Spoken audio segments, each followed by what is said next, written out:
सब ठीक है भाई, बड़े दिन बाद आना हुआ। हाँ भाई, आज बड़ी फुर्सत में आना हुआ। बहुत जो है कि व्यस्त रहता था ना, इस वजह से नहीं आ पा रहा था। ठीक है, और बताओ। और सब ठीक है। दिनेश भाई, बरसों हो गए मिले। यहाँ बच्चे बड़े हो गए हैं। हाँ भाई।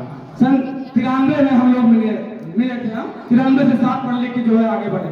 93 में हम इलाहाबाद आए और आप इलाहाबाद से जो है BSc किए, MSc किए और उसके बाद आप इंटर कॉलेज में जो है प्रवक्ता हो गए। मैं भी जो है BA किया, LLB किया और उसके बाद जो है लोअर कोर्ट में प्रैक्टिस करना शुरू किया। दिनेश भाई, जो मेरे सीनियर वकील साहब थे, उन्होंने कहा कि आपको पर क्लाइंट से 60 रुपए लेना है। 50 रुपए जो है सीनियर साहब को होते थे, उसमें से 10 रुपए जो है मुंशी जी को, जो फाइल घर से तोड़ ले जाते थे और कोर्ट से घर लाते थे। ठीक है, परंतु दिनेश भाई, हमारा जो बहुजन समाज जो यहाँ बैठा हुआ है, इनकी हालत बद से बदतर है। इनकी हालत इतनी बदतर थी कि पाँव में चप्पल नहीं होते थे, फटे पुराने बनियान और 1-1 इंच की दाढ़ी। फिर मैंने सोचा यार कि इनकी वास्तविक समस्या क्या है। ये लोग कोर्ट कचहरी दीवानी मुकदमे के चक्कर में क्यों परेशान हैं। फिर जो केसेस मेरे पास आए थे, उनमें से मैं कुछ गांव के नाम निकाला और मैं निकल पड़ा गांव की ओर। दिनेश भाई, आप तो जानते हैं, जब मैं दिनेश गांव में गया तो मैंने देखा कि 2 भाई आपस में ही लड़ रहे हैं। जानते हैं किस लिए? सिर्फ और सिर्फ एक ही मुद्दा हुआ, जमीन। जैसे 50 फीट जमीन है भाई 2 भाइयों के बीच में। 25 फीट में एक भाई ने घर बना लिया। जब दूसरे भाई जब घर बनाने लगा, जो पहला वाला भाई है वह अपने सगे भाई के खिलाफ दीवानी मुकदमा ठोक दिया। अब 3000 की जमीन नहीं, 30,000 जो है साहब वसूल ले रहे हैं।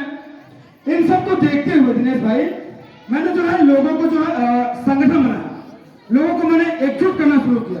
मैंने ये सोचा कि लोग जो है कोर्ट कचहरी न जा करके बल्कि आपस में ही जो है अपने में समझौता कर लें। इस वजह से जो है, जैसे हमारे कचरा तहसील, बारा, मेजा, कुरा, इन सब जगहों पे जो है जा कर जो है मैंने लोगों का जो है संगठन बनाया। उनमें से भी विशेषकर महिलाओं का संगठन बनाया।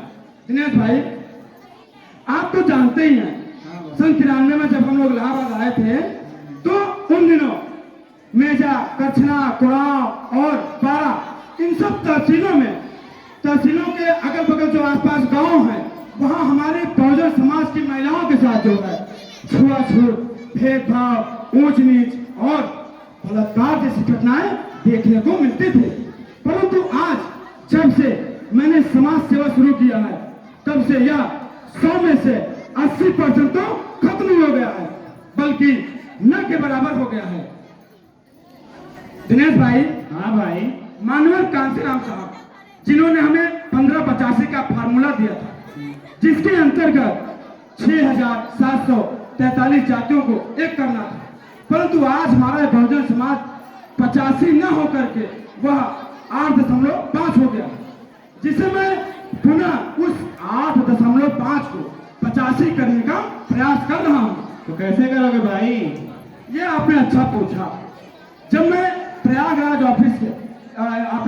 ऑफिस एम्प्लॉयमेंट ऑफिस के डिप्टी डायरेक्टर से मिला, तब उन्होंने मुझे बताया कि आप समाज सेवा कर रहे हैं, तो सबसे पहले आप अपने नाम के आगे गौतम टाइटल लगाइए, तब जाकर आप समाज सेवा करिए। तो आपने गौतम टाइटल कैसे हटवाया भाई? उससे क्या फायदा हुआ भाई? फायदा तो कुछ नहीं हुआ दिनेश भाई, बल्कि नुकसान ही हुआ।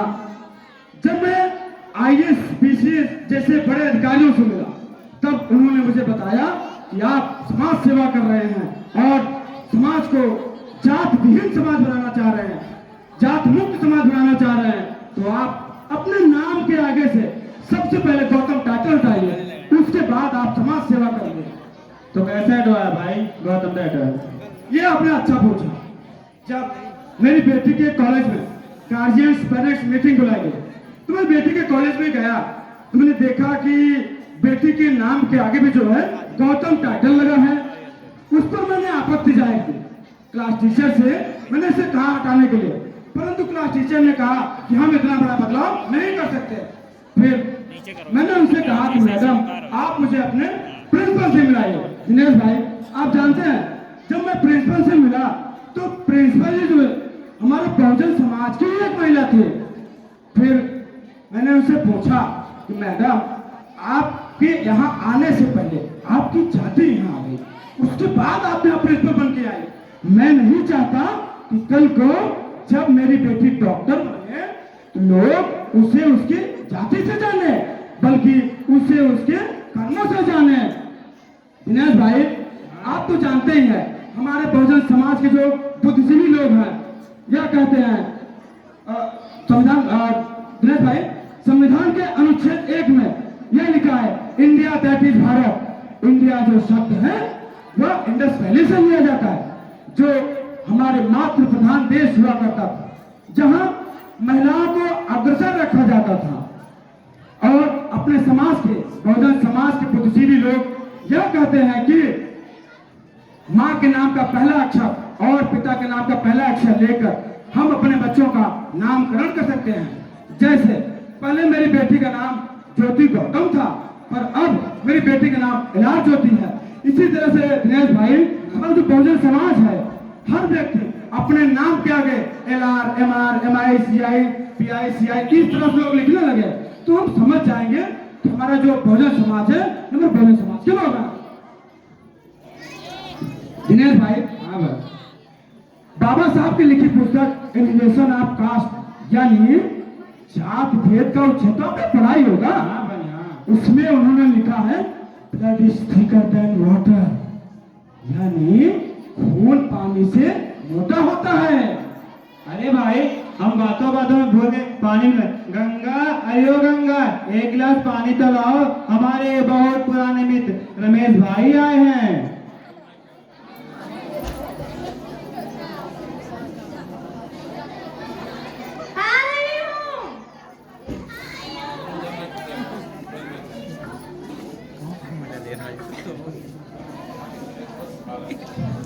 नमस्ते भाई साहब। अरे दिनेश भाई, ये मैं क्या देख रहा हूँ? भाभी जी नमस्ते कह रही है। अरे भाई, इनसे नमस्ते नहीं जय भीम करो, ये बहुत बड़े समाज सेवी हैं।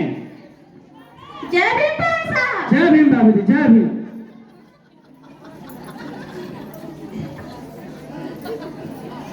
तो भाई बताएं कैसे आना हुआ? दिनेश भाई, आप तो पढ़े लिखे हैं और वैज्ञानिक तरीके से सोचते हैं, वैज्ञानिक दृष्टिकोण से आप देखते हैं, है ना?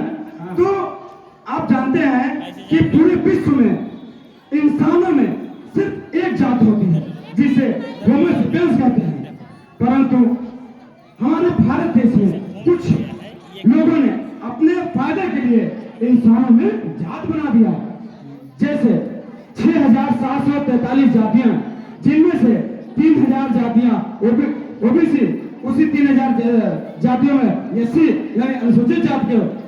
तो अनुसूचित जाति में आप भारतीय अभियान से जिसे लोग पासी कहते हैं, और मैं अनुसूचित जाति में चमार जात हूँ जिसे लोग गौतम कहते हैं। क्यों ना हम आज तक जो बातें किताबों में लिखा पढ़ा है उसे हम रियल जिंदगी में उतारे।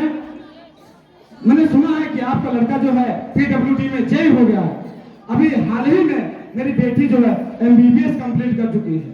क्यों ना हम आपस में रोटी बेटी का संबंध बनाएं, आपस में रिश्तेदारी करें और इस तरह से मानव साहब का जो 1585 का फार्मूला था, इस तरह से हम 85 हो भी जाएंगे। क्यों, कैसा रह गया विचार? अरे रमेश भाई, आपने तो मेरी मनी की बात छीन ली। तो फिर क्या मैं दिनेश भाई, मैं आप मुझे बेटे की शादी की सहमति देकर आभारी बना दिया। अरे भाई, इसमें आभारी की क्या बात है? परंतु दिनेश भाई, मैं आपको अभी सारी बातें खोलकर कह देना चाहता हूँ कि समाज सेवा के कारण मेरी आर्थिक स्थिति ठीक नहीं है। इस वजह से मैं आपको कुछ दे नहीं पाऊंगा, बल्कि मैंने अपनी बेटी की परवरिश में किसी भी प्रकार का कोई कसर नहीं छोड़ा है। तन मन धन से उसे पढ़ाया लिखाया और हर तरह का व्यवहारिक ज्ञान भी दिया है। मेरा असली ज्ञान तो मेरी ज्योति ही है। अरे भाई, दहेज की बात का मुझे शर्मिंदा ना करें। ज्योति जैसे गुणवान बहू पाकर मैं धन्य हो गया, और मुझे क्या चाहिए भाई? तो दिनेश भाई तुम भी रिश्ता पक्का समझो। हाँ भाई, आइए कल मिलते हैं इसी बात पे। आइए।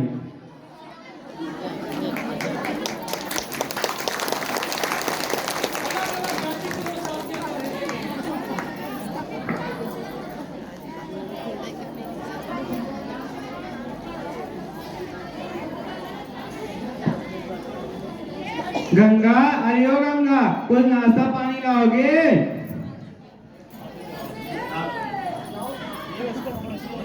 आ रही हूँ जी, चिल्ला क्यों रहे हैं?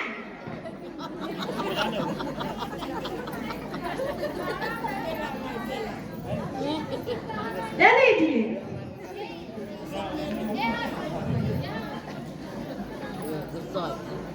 जब देखो तब बैठे रहते हो, कोई काम धंधा नहीं है? कुछ काम धंधा तो है नहीं, बस दिन भर पेपर पढ़ते रहते हो। अरे भाग्यवान, इतना गुस्सा क्यों होती हो? आओ बैठो, आज मैं अपने बेटे की शादी पक्की करके आया हूँ। आओ बैठो, तुम्हें बताता हूँ। बताइए जी, क्या बता रहे हैं? अरे भाग्यवान, लड़की पढ़ी लिखी सुंदर और गुणवान है। पहले आप ये बताओ कि आपने दहेज कितना लिया? बिना दहेज की शादी मैं नहीं करूंगी। अरे भगवान, तुम्हें किस चीज की कमी है? दहेज लेकर कोई ना कोई अमीर हुआ है। पता है गौरी ने अपने बेटे की शादी में कितना दहेज लिया? फ्रिज, कूलर, वॉशिंग मशीन, ये सब कुछ मिला है उसे। तुम्हें इन सब चीजों की क्या जरूरत भगवान? ये सब चीज लेकर कोई थोड़ी ना अमीर हुआ है। वैसे भी लड़की बहुत सुंदर गुणवान है। हाँ हाँ, मेरे किस्मत में क्या है? अरे भाग्यवान, तुम टेंशन मत लो, उसे लड़की पसंद है। क्या को लड़की पसंद है? करण कहाँ गया? करण कहाँ गया? वो सुनता है।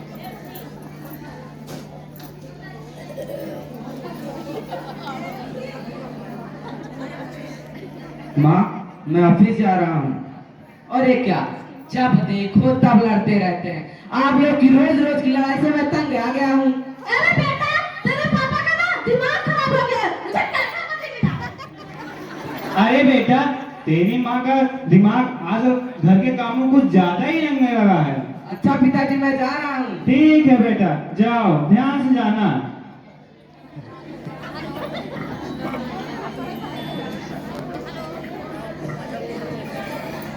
अरे भाग्यवान, कुछ नाश्ता पानी तो लाओ। गंगा, अरे ओ गंगा। आपको नाश्ता पानी की क्या जरूरत है? पेपर ही पढ़िए, पेपर। अब बैठे बैठे पेपर ही पढ़ते रहेंगे, तो शादी की भी तैयारियां करें। क्या मैं ही शादी की तैयारियां करूं? अरे भाग्यवान, तुम शादी की चिंता क्यों करती हो? मैं अपने बेटे रोहित की शादी तैयारी मैं स्वयं करूंगा। तुम अपने कोमल हाथों को दुख मत दो, जाओ तुम।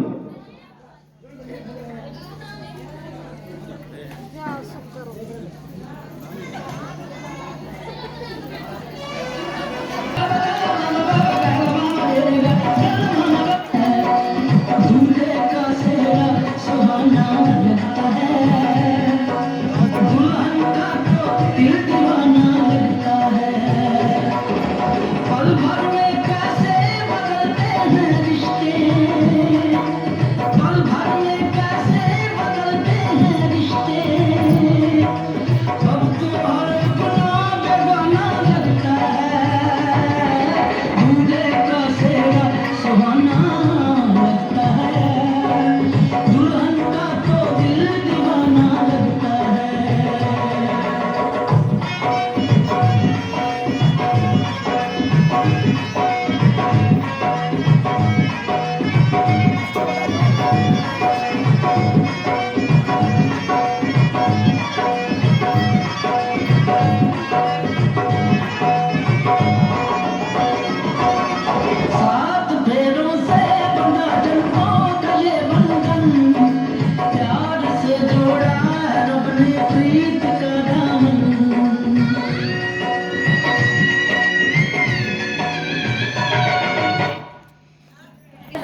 लाई दादी।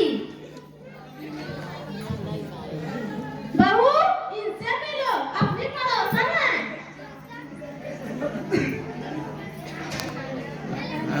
खुश रहो बहू, खुश रहो।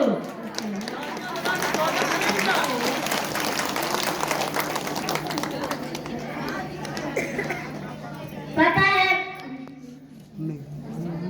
क्या बताऊं बहन, भैया की शादी में दहेज प्रथा में जेल हो गई। ओ कैसे? क्या बताऊं बहन, भैया की शादी में पैसे के खर्च ज्यादा हो गए। भैया ने भाभी से मैं को से पैसा लाने को कहा, भाभी ने पैसा लाने से मना कर दिया। भैया को गुस्सा आया, भाभी को 2-4 थप्पड़ लगा दिया। भाभी ने गुस्से में आकर आपने हत्या कर ली। उसमें भैया की क्या गलती? पैसा की जरूरत पड़ी तभी तो मैंने कहा है।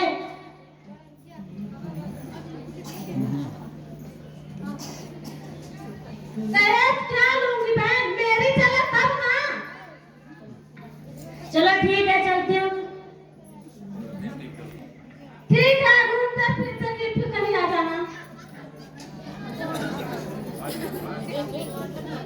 बहू, ओ बहू, कुछ नाश्ता पानी तो लाना। खाना नहीं। अच्छा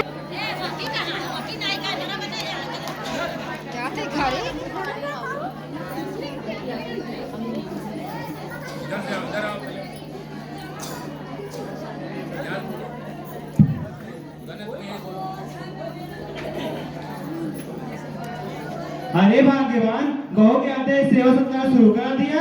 हाँ गए तुम्हारे, मुझे पता था। बिना छुए आपको चैन से पड़ती नहीं।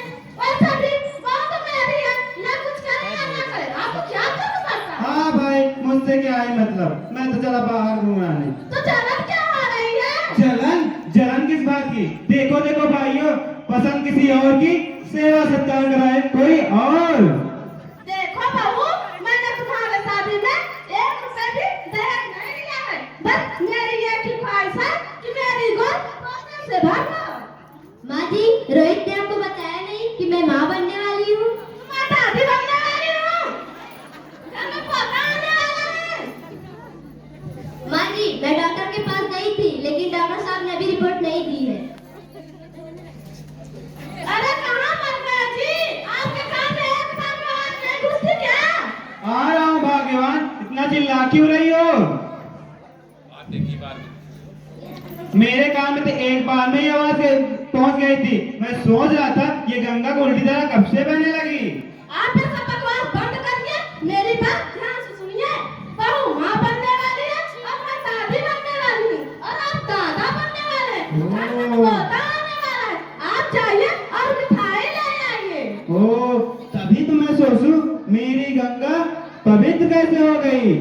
चलो चलो भाइयों, इस बहते हुए गंगा में मैं भी हाथ धो लेता हूँ। गंगा, अरे ओ गंगा, मेरे लिए कप चाय तो ला दो। रसोई घर में जाकर आप खुद ही बना लीजिए और चाय नहीं हो तो मेरे लिए एक कप कॉफी बना लीजिए। ठीक है भाग्यवान। माँ जी, आप मेरी चिंता ना करें, मैं भी पापा के लिए चाय बना कर लाती हूँ। नहीं बहू, वो खुद ही बना लेंगे, तुम अपना ख्याल रखो।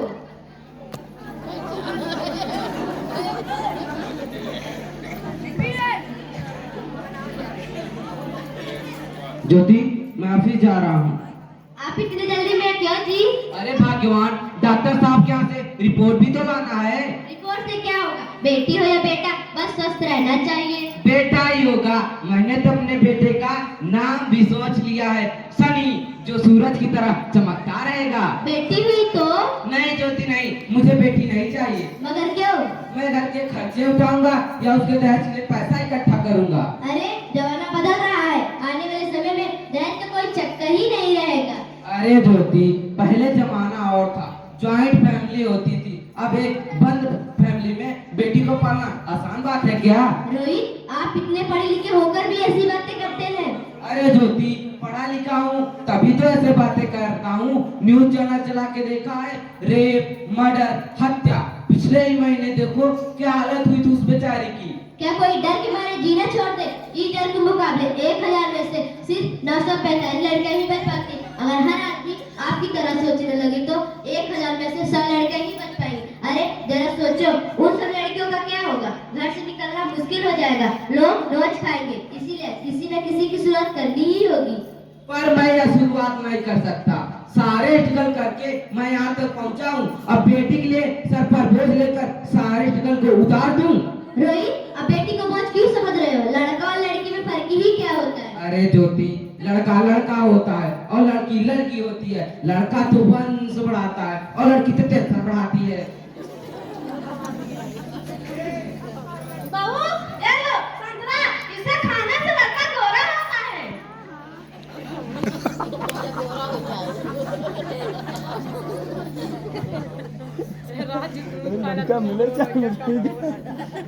ओ, रिपोर्ट आ गई। बताओ ना, इस रिपोर्ट में क्या है?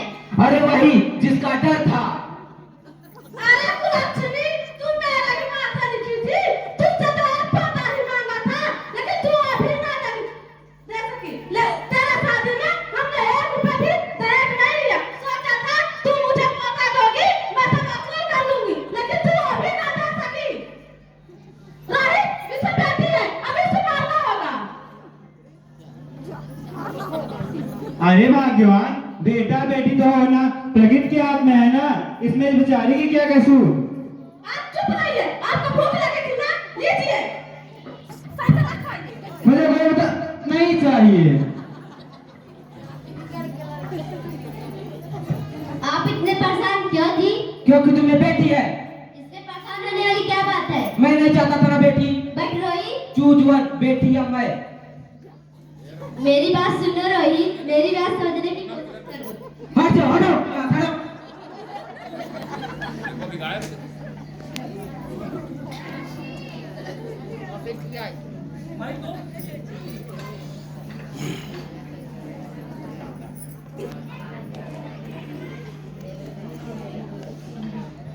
माँ, मुझे बाहर निकालो माँ। अरे पगली, तू बाहर आके क्या करेगी? यह दुनिया तेरे लायक नहीं। लेकिन माँ, मुझे अंदर बहुत डर लग रहा है माँ। माँ, मुझे बाहर निकालो माँ। अरे पगली, तू बाहर आके किसके साथ खेलेगी? यहाँ पर हजारों लड़कियों को तो पेट में ही मार दिया जाता है, जो बचती वो आजाद कहाँ? लेकिन माँ, मुझे अंदर बहुत डर लग रहा है माँ। माँ, मुझे बाहर निकालो माँ। अरे पगली, तू बाहर आके किसके साथ खेलेगी? यहाँ पर हजारों लड़कियों को तो पेट में ही मार दिया जाता है। अगर तेरे बाप ने तुझे अपना लिया तो ससुराल वाले तुझे जिंदा ही जला डालेंगे। लेकिन माँ, मुझे अंदर बहुत डर लग रहा है माँ। माँ, मुझे बाहर निकालो माँ। अरे पगली, तू बाहर आके क्या करेगी? यह दुनिया तेरे लायक नहीं। लेकिन माँ, हमें जिंदा क्यों जला दिया जाता है माँ? क्योंकि तू बेटी है। लक्ष्मी और सरस्वती को पूजने वाला यह देश अपने बेटी को ही खराब मानता है। बेटे के जन्म पर हिसाब मनाते हैं, लेकिन बेटी के जन्म पर माता मनाने लगते हैं। और तो और जन्म देने वाली माँ को भी सजा दी जाती है। लेकिन माँ, हमें पेट में क्यों मार दिया जाता है माँ? माँ, मुझे बाहर निकालो माँ।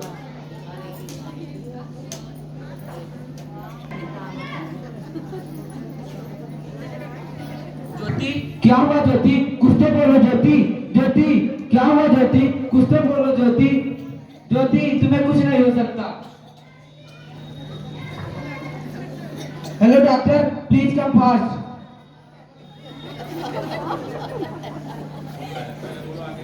ज्योति, क्या हुआ ज्योति? कुछ तो बोलो ज्योति। तुम्हें कुछ नहीं हो सकता, तुम्हें कुछ नहीं हो सकता। प्लीज एक बार वापस आ जाओ, प्लीज एक बार वापस आ जाओ। नहीं, कभी नहीं। आप कौन? हाँ, प्रकृति ने हमें बेटी बनाकर भेजा है ताकि मैं खुदा बनकर तुझे नोच लूं, माता सावित्री बनकर तुझे ज्ञान दूं, माता भीमा बनकर तुझे स्वाभिमान दूं, माता रमा बनकर तेरे जीवन में सुख समृद्धि लाऊं। क्योंकि तुम ही हमारी जयंती मनाते हो ना, तुम ही हमारे विचारों को फैलाते हो ना, और फिर कोख में ही हमारी कब्र बनाते हो। तुम्हें कोई अधिकार नहीं है हमारे विचारों को फैलाने का, तुम्हें कोई अधिकार नहीं है हमारी जयंती मनाने का। मुझे माफ कर दो, मैं डर गया था आजकल के हालात से। हालात को दोष मत दो, हालात तुम जैसे लोगों ने ही बनाया है। अगर इतना ही डर लग रहा था हालात से, तो अपनी माँ को क्यों नहीं मारा, अपनी बहन को क्यों नहीं मारा, अपनी बीवी को क्यों नहीं मारा, अपने आप को क्यों नहीं मारा? डर तुम्हें लग रहा था तो हमें क्यों मारा? बेटे के मोह में, क्योंकि बेटा वंश बढ़ाता है। अरे मूर्ख, अगर बेटा वंश है तो बेटी अंश है, अगर बेटा भाग्य है तो बेटी भाग्य विधाता है।